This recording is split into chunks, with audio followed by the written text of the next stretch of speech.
Welcome back to Ladies of Another View.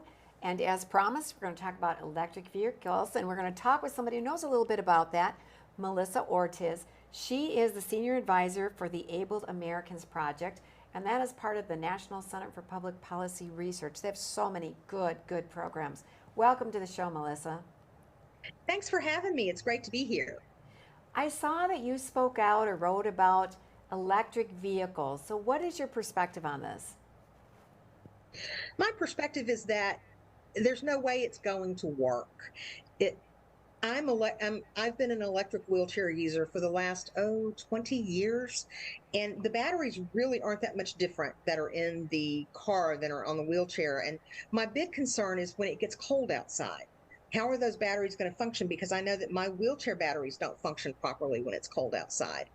And then moving into the other concerns, the cars need special tires that are often prohibited for people with disabilities who are on limited incomes.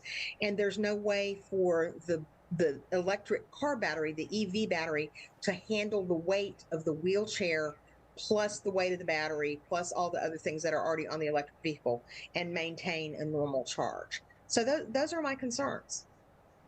You know, we used to have a hybrid, and we could get, it was like one of the early models. We could get Mm-hmm. like, but in the wintertime, when you talk about the cold, we had less miles we could charge up to in the winter than we could in the Yeah, summer. yeah, And we live in North Mm-hmm. Dakota. So that's interesting. I didn't yeah. know if that was something they ever have fixed. Yeah, Or, I used to work in like a home that had able-bodied American type individuals that lived there, and they had like the electric wheelchairs, but in the winter definitely like they did not even get to a full charge, and they wouldn't be Mm-mm. able to even go, down the street to go to the grocery store, and we'd have to utilize different resources in order to get them there, just because, yeah, she's right, they just don't Mm-hmm. maintain proper charges. but in California, I don't know exactly. They passed something. They really want, they're pushing for electric vehicles. Gavin doesn't want, I think they're going to outlaw gasoline engine vehicles at a certain year. And then shortly after he announced this, they had a brownout in California. It's like, you just wonder if God up there is like, Yeah. really, let's think about this Yeah. a Yeah. little more. Because they do have brownouts everywhere, or you lose your electricity. And I know they have charging stations. I've been places at like hotels, or there's places all over where they have charging stations, and sometimes people are waiting in line for them. So it's Mm-hmm. not the American way. You want to get in your car and you want to go. And sometimes, too often, but it's a reality, sometimes we're in a hurry. Right. And we want to be able to jump in our car and for it to work.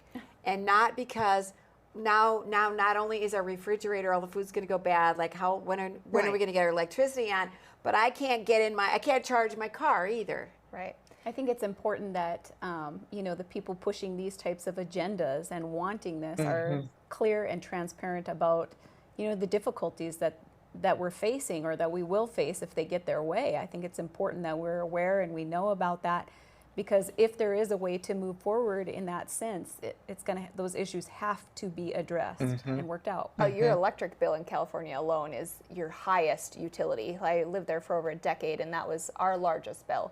Next is they regulate your water. But when I think Patty, you and I were talking about when I built my house in California, and that was over a decade ago.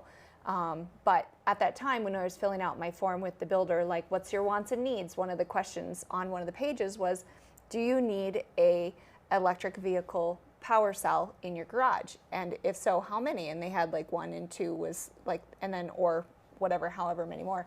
But it's interesting that even over a decade ago, they were already asking those questions. So it's already been being pushed. Yeah, this was a plan a long time ago. And I think if you continue to look at it from the point talking about the brownouts, this idea that the power grid could go down. There are people with disabilities who depend on electricity just to breathe. They Correct, are yeah. on respirators. They use things that help them move around. And if the power grid goes down, how are they going to breathe? And because the backup generator, guess what, operates on gas. And if you can't get gas, then you can't, there's a chance that somebody could die from not getting the power they need because, say, let's call somebody Holly. Holly dies because she's a respirator user. She couldn't get the power she needed because Seth was charging his car, and it caused a brownout in their neighborhood. That's yet another piece of this that has to be looked at. They're not looking at the needs of every single person in California. They're not looking at the needs of people with disabilities, and that's not acceptable. Yeah. That is a great perspective. That's why I want to have you on today, because we don't think about that. We just think we have a lot of other reasons why we think it's a bad idea. First of all, because the whole climate change hoax is ridiculous and expensive, and lo and behold, a lot of people make money off of it.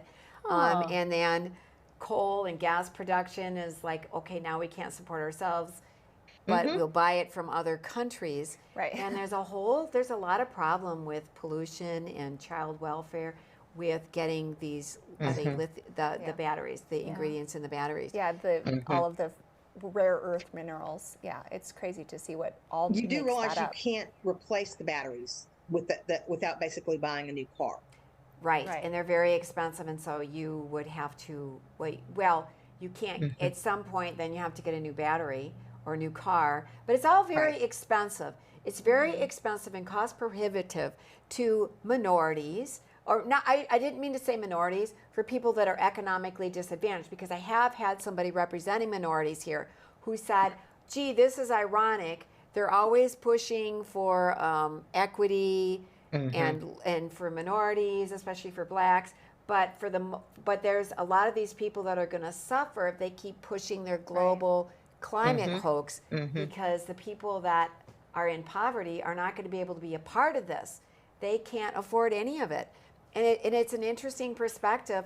We haven't thought about the people that so rely on electricity for respirators and electrical even chairs. you're talking about like elderly, right? And they use lift chairs. They're recliners. A lot of them have lifts in order to stand up properly, in order to like be mobile in their own home and to live independently. It's terrible.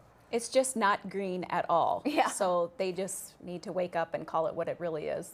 How can we make money and separate and divide more and more? It's like big pharma on the electrical side. Yeah. Some of their agendas aren't going together, climate change and minorities and the poor, these aren't all going together. They're going off in bad directions. Yeah. But thank you, Melissa, for sharing your perspective. It's an important You're one. welcome.